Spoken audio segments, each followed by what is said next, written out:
What's up guys, Hector Magical here with a little tutorial on Call of Duty Advanced Warfare's new exoskeletons. For those that may not have the game, exoskeletons are advanced equipment that extends throughout a soldier's body. It gives players incredible power, speed, and agility. This piece of gear is responsible for the biggest change in gameplay mechanics since Call of Duty 4.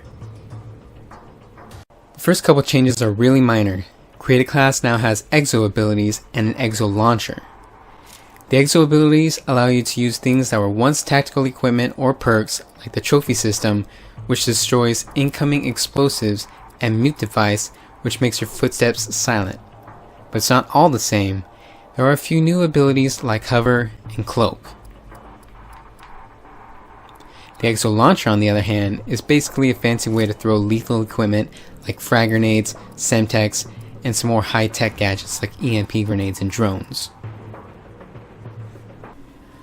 Alright, now let's get down to the major changes. Everyone in Call of Duty Advanced Warfare's multiplayer will be strapped with an exoskeleton unless playing in the classic playlist. This will allow you to use new exo movements to get around the map.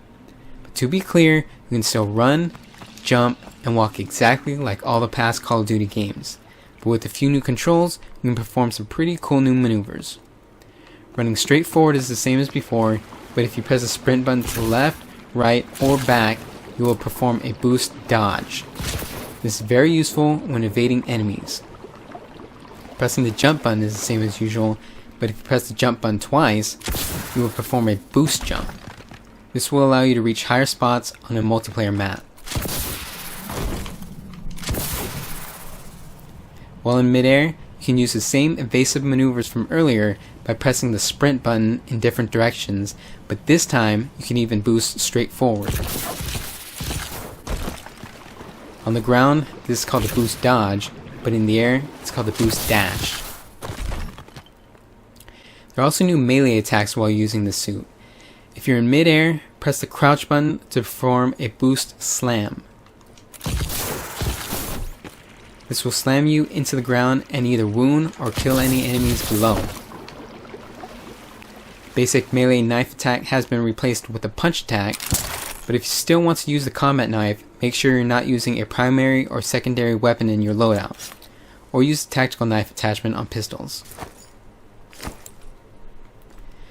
All this stuff is pretty cool, but I have to give you a warning. Using any of these exo movements will reveal your location on the enemy's minimap unless you're using the Blast Suppressor Tier 3 perk. That's all for now. Hope this video taught you something you didn't know already.